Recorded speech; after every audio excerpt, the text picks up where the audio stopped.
Assalamualaikum warahmatullahi wabarakatuh. Perkenalkan, nama saya Salsa Tahira, mahasiswi Fakultas Keguruan dan Ilmu Pendidikan, Universitas Muhammadiyah Profesor Dr. Hamka, Program Studi Bimbingan dan Konseling semester 4. Video ini dibuat untuk memenuhi tugas kami, yaitu pengenalan lapangan persekolahan atau disebut juga PLP 1. PLP ini bertujuan agar mahasiswa memiliki jiwa pendidik yang lebih baik lagi. Terima kasih, selamat menyaksikan.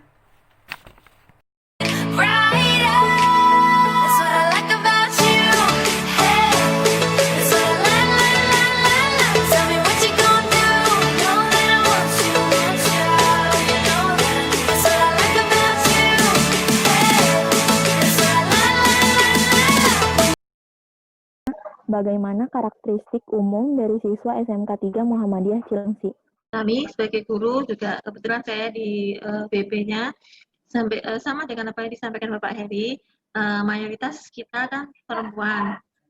Untuk dari tata tertibnya, karakteristik dari rata-rata siswa kami dari SMK Muhammadiyah 3 sudah cukup baik semuanya. Alhamdulillah, dari kedisiplinannya, kemudian kerapiannya, untuk tingkat apa itu namanya tata tertibnya, alhamdulillah sudah bagus semua.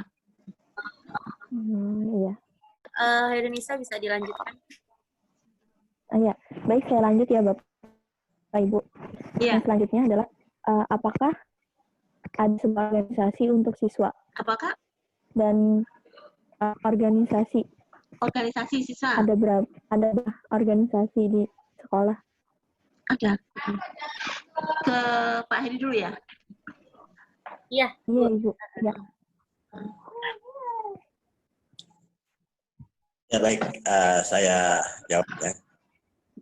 Untuk keorganisasian pelajar, kalau di Muhammadiyah itu ada yang namanya Ikatan Pelajar Muhammadiyah, ya sama seperti halnya kalau di sekolah-sekolah umum adalah OSIS. Jadi di Muhammadiyah sendiri OSIS ya. Di kita ini namanya Ikatan Pelajar Muhammadiyah. Apakah ada sebuah kegiatan seremonial seperti upacara bendera atau rapat yang adakan di sekolah? Dan mungkin biasanya bagaimana pelaksanaannya dan kapan dilakukannya? Bagaimana Bapak, Ibu? Baik, untuk seremonial kita tetap mengacu kepada peraturan pemerintah. Jadi setiap hari Senin itu kita melaksanakan upacara bendera. Itu semuanya sudah terjadwal, terstruktur, baik di dalam proses kegiatannya maupun pembinaannya. Di mana semua guru dalam 1 tahun kebagian jadwal di dalam proses pembinaan.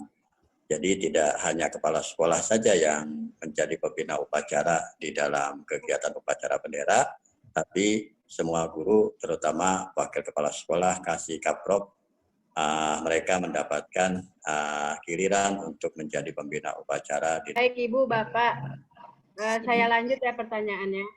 Iya. Ya. Kegiatan apa saja yang ada di sekolahan SMK Muhammadiyah 3 Cilengsi? Kegiatan apa maksudnya? Ekstrakurikuler. Iya. Sama kayak yang tadi disebutkan kali ya Pak, kurang lebih. Ekstrakurikuler. Iya. Lagi nggak apa-apa. Iya. Baik. Jadi kegiatan-kegiatan yang biasa dilakukan di SMK Muhammadiyah di Cilengsi berkaitan dengan kegiatan ekstrakurikuler. Yang pertama adalah kita ini punya seni karawitan.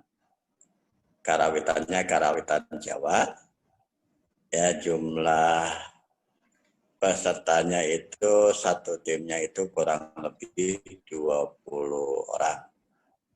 Ya bisa sih kalau misalkan paling minim adalah 15 orang. Kalau kurang dari itu maka tidak bisa dilaksanakan dalam satu tim karena Saya lanjut ya Bu. dari kegiatan seremonial tersebut apakah berjalan dengan baik atau tidak? Mungkin ada kendalanya atau gimana? Kegiatan-kegiatan ekstrakurikuler tadi. Yang kegiatan-kegiatan seremonial, Ibu. Oh, seremonial. Kalau kegiatan seremoni, Bapak. Apa-apa. Ya. Dari Ibu aja nggak apa-apa. Iya. Untuk kegiatan seremonial kami tidak ada kendala. Selama ini tidak ada kendala ya Kak, kecuali kemarin aja pas Agustus ini karena masa pandemi, jadi kita tidak bisa melaksanakan seperti biasanya karena kemarin pas 17 Agustus pihak pimpinan Muhammadiyah Cilengsi tetap mengadakan upacara bendera secara online kemarin. Jadi tidak bisa dilaksanakan serentak seperti biasanya. Jadi kesannya kemarin itu kita kurang menikmati ya karena di rumah kita di rumah masing-masing. Jadi kendalanya mungkin sinyal dan sebagainya. Jadi kurang greget, tidak seperti tahun-tahun sebelumnya gitu aja. Kendala untuk tahun ini aja ya karena seremonialnya karena gangguan karena ada masa pandemi ini aja. Baik. Iya. Kalau untuk kegiatan ekstrakurikuler itu apa ada kendala atau tidak ya Bu ya? Untuk ekstrakurikuler sendiri selama pantauan saya aman, tidak ada kendala karena siswa lebih semangat ya kalau mereka itu kalau saya lihat siswa ini misalnya di jam-jam terakhir belajar misalnya mereka itu sudah lesu, tapi begitu setelah jam pelajaran itu ada kegiatan ekstrakurikulernya, dia lebih semangat di ekstrakurikulernya. Jadi selama ini kalau saya menurut pantauan saya ini tidak ada kendalanya. Jadi siswa itu lebih semangat kalau mengikuti ekstrakurikuler. Jadi dia lebih semangat intinya. Baik itu voli, karawitan, tapak suci, apa aja mereka tuh lebih ada gregetnya gitu, ada powernya dia kalau sudah sampai di mungkin jenuh ya belajar dari pagi, jadi begitu di akhir untuk ekstrakurikuler dia tuh lebih powernya tuh lebih ada gitu loh, jadi gairah lagi untuk melakukan kegiatan, jadi tidak ada kendala selama ini. Gitu. Alhamdulillah ya Bu. Tidak ada kendala. Baik, mungkin ini udah akhir-akhir wawancara ya Bu, Pak. Iya. Tapi masih ada 3 pertanyaan lagi Ibu Bapak. Ya silakan. Ya. Sekitar 2-3 lagi Bu. Ya. Pertanyaan selanjutnya akan diajukan oleh Rodiatul Fatmah. Padanya dipersilakan. Oke, baik Bu, kita lanjut ya Bu pertanyaan selanjutnya. Ya. Bagaimana pelayanan BK yang diberikan kepada siswa di sekolah Muhammadiyah 3 Cilengsi ini? Pelayanan BK-nya Bu. Pelayanan BK-nya ya. Ya. Pelayanan BK-nya ini selama saya menjabat sebagai guru PP-nya untuk kegiatan-kegiatan yang sudah kami rancang untuk BPBK-nya selain ekstrakurikuler tadi, pelayanan konseling seperti kita tidak, saya belum pernah ada jam khusus memang ya Mbak ya, maaf Pak Heri, kita memang tidak ada jam khusus untuk masuk kelas BK selama ini ya, kecuali memang ada permasalahan yang urgent, gitu aja. Selama ini karena selama tidak ada permasalahan yang sangat urgent, jadi tidak ada saya tidak ada pemantauan tidak ada kelas khusus harus masuk kelas gitu, tidak, karena mungkin jamnya ya yang tidak cukup karena kita sekolah kejuruan ya, kayaknya jamnya yang tidak ada waktu untuk jam khusus BK masuk kelas, tapi pantauan kami selaku guru BP-nya selalu ada. Kita selalu menanyakan ke wali kelas misalnya hari ini siapa yang tidak masuk, mungkin misalnya di kelas A, misalnya di kelas 10, ada salah satu siswa yang sudah lebih dari 3 hari mereka tidak masuk sekolah, itu harus kita pantau ke wali kelasnya. Saya tanyakan, kenapa Bu tidak masuk kelas? Mungkin wali kelasnya akan menjawab, kayaknya dia ada masalah Bu. Baru kita nanti akan mengadakan home visit ke sana. Kenapa sudah lebih dari 3 hari tidak masuk sekolah, misalnya tanpa keterangan, tanpa ada kabar dan sebagainya. Jadi kita akan mengadakan home visit ke rumah siswa tersebut, apa kendalanya sehingga tidak masuk sekolah seperti itu. Jadi kita melalui pendekatan-pendekatan langsung ke orang tua maupun ke siswanya gitu. Selama ini yang untuk apa namanya yang kita lakukan sebagai guru BP di SMK Muhammadiyah. Kegiatan pada hari ini dilakukan guna untuk memenuhi tugas magang kami yang biasa disebut PLP 1.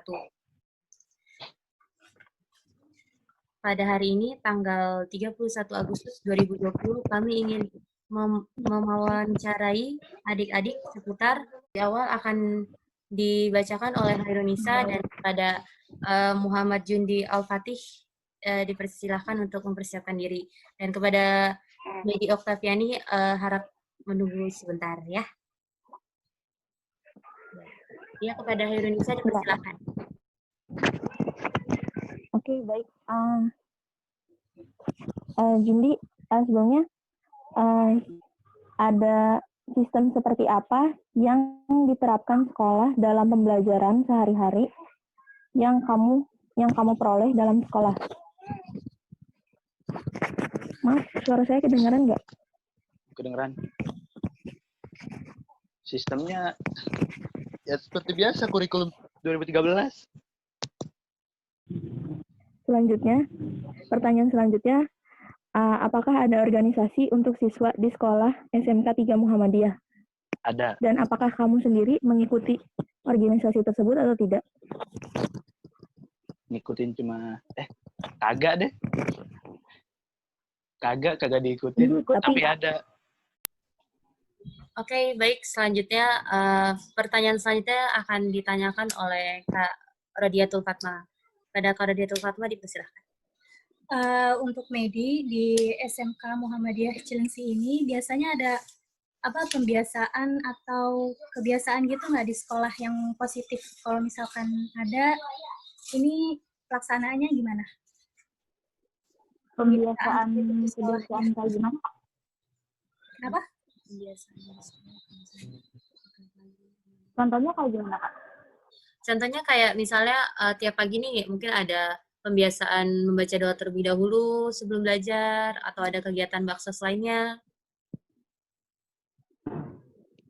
Oh, itu ada kok. Di sekolah kita setiap pagi sebelum memulai belajar kita membaca. Terus untuk pertanyaan selanjutnya, di SMK Muhammadiyah Cilengsi ini kan ada BK ya. Terus untuk pelayanan BK yang Medi dan Jundi, pelayanan apa yang Medi dan Jundi dapatkan? Kayak misalnya bimbingan konseling, bimbingan kelompok.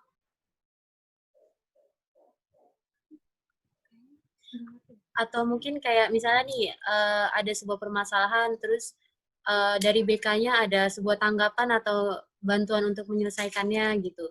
Entah kayak misalnya seperti guru BK-nya yang care sama kalian, atau di sela-sela jam pelajaran guru BK yang memasuki kelas. Kurang lebih seperti itu. Gimana kira-kira? Atau simpelnya yang kalian rasakan selama ini pelayanan BK-nya itu yang kalian dapatkan gimana gitu? Baik, kok. Oh, baik.